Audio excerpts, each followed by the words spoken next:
Alrighty, folks, welcome to the Discord portion of the Yamcast. We've asked our boys to send us DMs based on their motorcycle fails and face palms. We're looking for fun stories about times that they stripped bolts or dropped things they shouldn't have dropped, or, I don't know, drained out the fluids in their forks and rode without fluids in the fork. I'm trying to think of crazy things that people could do.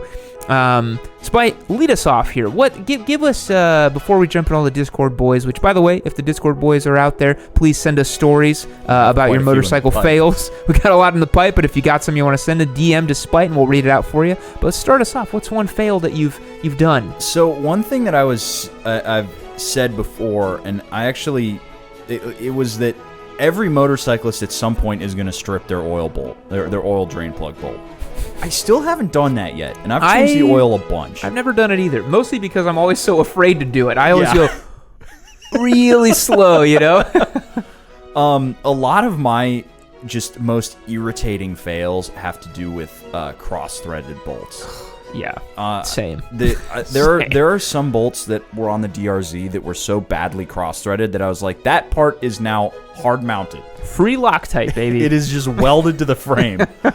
But I had one that I was working on my Hornet when I had it, and I cross-threaded it, and I was just, happily going through it, and I was like, this is taking some more effort to get out. And then I was like, why the heck is it stopped? I got that much more bolt left.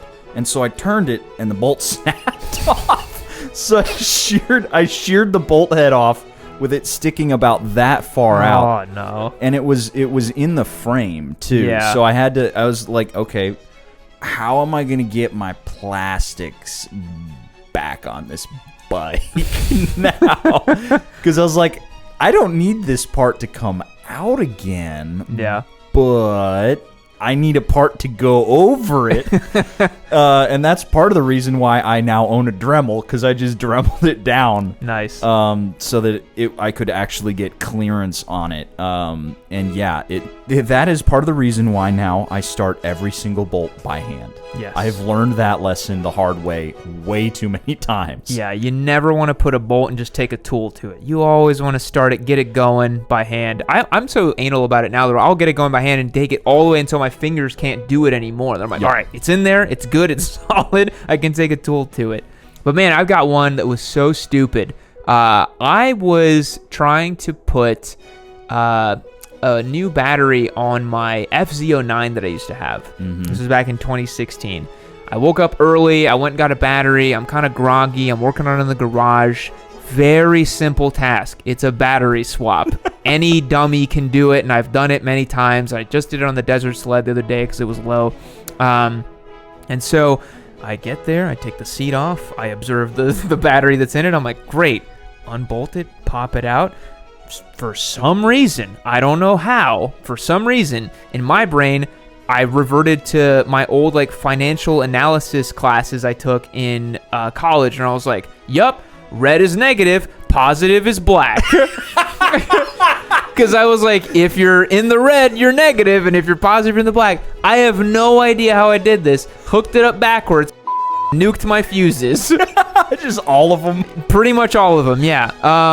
I had very limited understanding of electrical systems on a motorcycle at that time, so it just went, and I was like, oh, I think I just killed this motorcycle. I was like, oh god, completely roasted the battery. Yeah, I just completely destroyed it. And then I had a buddy of mine come out, and I was like, did I fry my ECU? And he was like, well, let's check the fuse boxes. Learned what fuses were that day, learned how fuses worked, got some spare fuses, learned a lot of lessons that day. But I was so embarrassed because I had done it so many times on cars and bikes. Just the one time that I wasn't paying attention. I have no idea how I did it to this day. Didn't have my coffee that morning or something like that. Batteries are one of those things to me where I'm just like, that's where I measure 12 times and cut once because yes. I don't want to accidentally arc to the frame and do all sorts of stuff. Oh, I'm so careful when I'm putting everything back in. Mm-hmm. Yeah. It's like playing Operation. Yeah, because I've definitely had that before where you shoot a big spark and you're like, oh, shit. That's one with the old school batteries where you can actually get some hydrogen release out of them, and then you blow your motorcycle up. That does actually scare me. Yeah. One more quick one, because it's a famous one between me and you. It was when I cut the H plug on the Hornet. Oh God, no! That was dumb. That was real dumb. Because it was so easy to do. Yeah, I don't know. It's like, why did you do that? I don't know what I was doing, man. And that it still had it. Yeah. Like, it still had the busted stuff on there. It did. I don't know if we fixed that or I not. think I don't know what we did with that, but it works now. It And works, I'm not going to yeah. question what's in it, but my God. Yeah.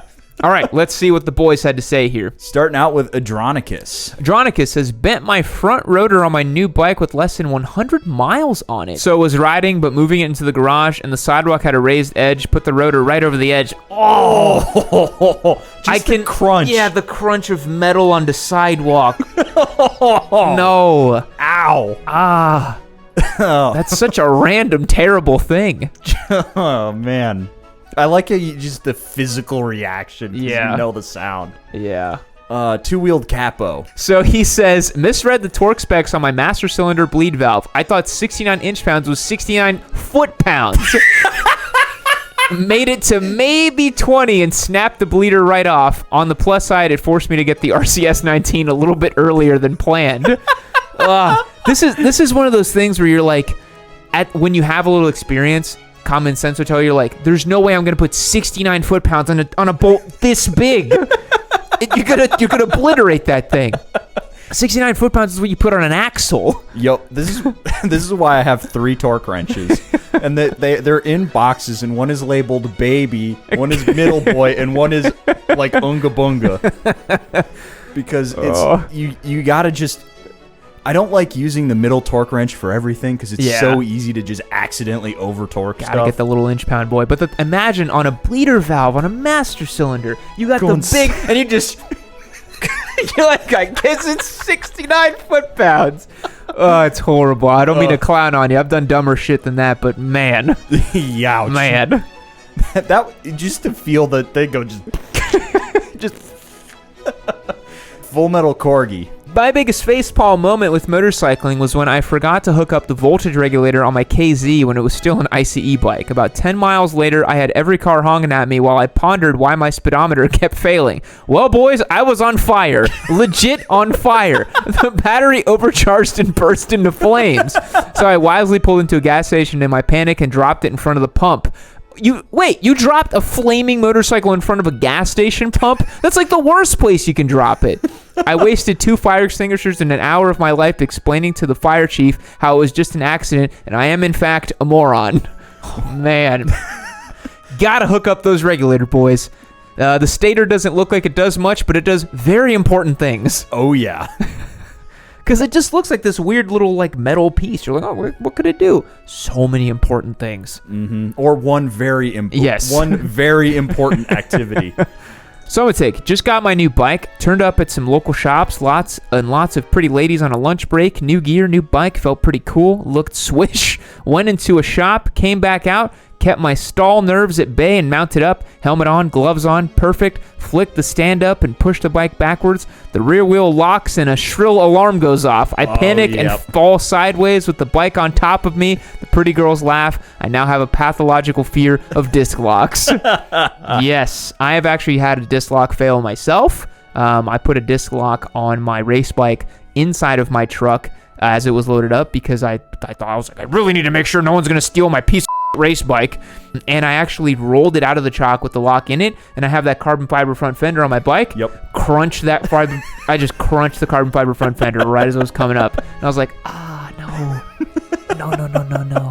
So sad.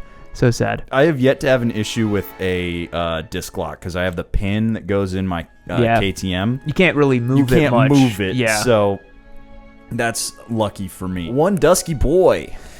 In regards to the Yamcast topic, when parking my Monster 797 in the garage, I failed to make sure the kickstand was completely deployed before trying to set it down. The bike, not even running because I shut it off beforehand, fell over on top of me. I came out unscathed with that little completely preventable drop, bent the handlebar, clutch lever, shift lever, and put a dent in the tank. Oh my God. A small and completely avoidable drop put my motorcycle in the shop for just over 2 weeks and cost me $655. Ouch. That is a pretty biblical drop. That sucks. The only one worse than that I've seen was a guy at the track who was loading up an R6 in the bed of a truck, and he had a skinny little 2x4 he was doing it with, and it was at a steep angle, and I was like, this is not going to go well. You got the popcorn. Yeah, I was like, it's not going to go well. Dude, the guy tried to get it up. He dropped it mid up on the ramp, fell on top of him, broke his ankle, and messed up the bike and the tank. The bike was basically totaled. I was like, how did you even do that? You have a hospital bill now. The bike is totaled, all because you were too cheap to get real ramps, and you had a little skinny 2x4. Oh my God. Chancy boy. On my first bike, a 1970 CD450, I replaced the rusty mufflers with a set from Common Motor, installed them late at night, and forgot to put any silicone or thread locker on one side. The next morning, I took it for a ride, super excited, until a mile from home, it started sounding like a lawnmower. A soccer mom driving an Escalade ran over it dead center, and I had to tuck the hot pipe under my arm, setting off a car alarm in my neighborhood. To add insult to injury, they are only sold in pairs, so I pretended the extra muffler was my shame, and I hid it under my toolbox. I found it after selling the bike. So what exactly happened here? You put on the muffler, but then didn't tighten them in all the way, and then it fell off? Oof. I guess. And then it got run over by a soccer mom. That sucks. Yeah, I'm trying to think. I've definitely had... I remember one time where I serviced the brakes on the Daytona, my first one, and I forgot to tighten the bolts, the radio-mounted bolts all the way, and so I went for a ride, and I went to hit the brakes, and it was like... I was like, what the f***? And I go and look, and I'm like, the brake caliper is just like not even on the fork. I was like, oh, geez, that was bad. The Dr. Zero. Last time I had tires put on my Sportster, I took the wheels off, hauled them and the new tires to a shop to be mounted, and brought them home. Went to mount the wheels and tires and couldn't find my front wheel spacers. They stuck to the wheels and fell off God knows where after I had to order new spacers online and wait another week to ride. Very, very important one that a lot of people overlook. If you take the wheels off, get those spacers, ziplock them, put them somewhere safe, because you will. They go walkabouts all the time. Yep. I've found that since I started pulling my rims off to take them in. The spacers are so annoying. Yeah, you gotta remember, because like sometimes they stick to like the rear wheel and you don't see them, and you chuck them in your car and they fall off, and then you're like, oh my God, where did it go? And then you have to look in the trunk and you find it like 3 hours later. Yeah. Techno King is next.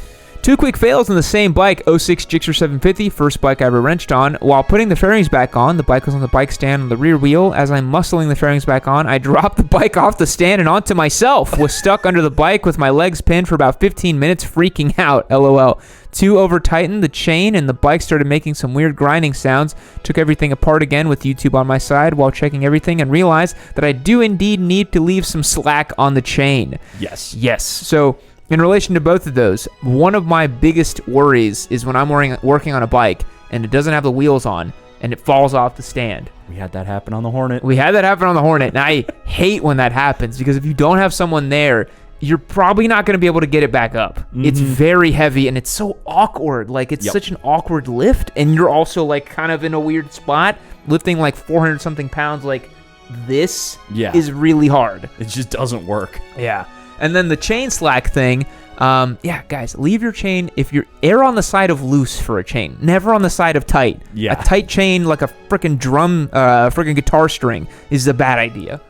Aaron 5252 was riding my motorcycle at night doing DoorDash, as you do, to make money to buy more things for your bike, and smelled some rotten eggs. Later that day, I researched it and saw that it was probably due to the battery leaking or going bad. Had a date the next day in Detroit, about an hour away from me. I was pretty much more thirsty than I am now, so I wrote it up thinking I'll replace the battery when I get there. While on the highway, the battery fully popped, and when I went to get gas, when I was low, surprisingly, the bike wouldn't start. Got an Uber to the date, and after got the battery, date was pretty cool and also into bikes, but did end up being a bit of a one-and-done date. Man, yeah, more battery-related things as well.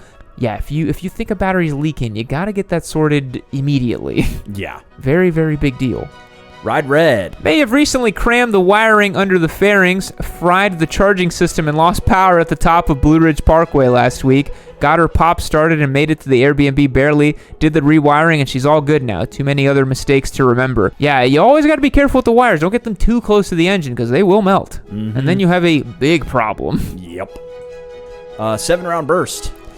Was rolling by 4 or 5 middle school aged kids and they do the little papa wheelie motion with their hands. You know kids you know kids love the wheelie, so I was like, okay, little buddies. I pop one up in first and run it out until it's time to hit the quick shifter in second so I can run the wheelie way out. Bike goes into neutral while I'm shifting, slams down, and I rev it to the moon. On top of looking like an idiot, a cop sees me, pulls me over, and basically makes fun of me and lets me go. Good times. At least the cop was a good sport about it. Yeah. At that, I mean, if he saw that, he probably thought you didn't know what you were doing. You know, Yeah. It's like, oh, you're just an idiot that doesn't know how to ride. You're like, little did you know, I was actually trying to do a little wheelie. Price $279. I forgot that I cleaned my gas tank out with Super Clean. The bike had been sitting for years. Put a bit of gas in my tank and tried to start the bike with a 1-to-1 Super Clean gas mixture. Ended up having to re-clean freshly cleaned carbs. Oh, man. Whoops. That sucks. Oh, jeez. I hate carbs, man. I do too. They can die in a fire. Yeah. Metalhead 89. On my first bike, I was trying to do my own oil change. Got the oil filter off and put the new filter on. Took the drain plug, drained the oil, and couldn't see what I was doing underneath, so I'm putting the drain bolt back in. I thought I got the threads. As I'm tightening it, the more difficult, and then I just heard the metal crack, and I was like, oh no. I stood up. The oil wasn't leaking out. Turned on my bike, and the oil dumped out on the bottom, and I realized I cracked the block. Oh! Luckily, the bike is still under warranty, and my local shop hooked me up with another motor with less miles than one that I just cracked. That's honestly amazing you got that covered. Yeah. Because any shop would be like, you're a dummy, and you destroyed this, so Yep. that's on you. Cracked the block, man. Probably use the same torque wrench that Capo used for that 69 foot-pounds. Just on a drain bolt.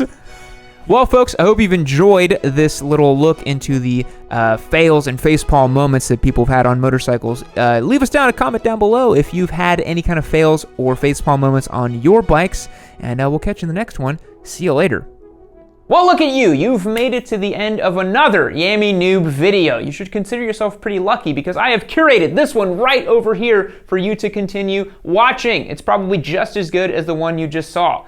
Unless you hated the one you just saw. I don't know, maybe leave me a comment down below about how much you hated it as well too. Or just keep watching this one. Make sure you keep watching Yami Noob. Don't forget to keep watching Yami Noob. That's the most important thing. Keep watching Yami Noob.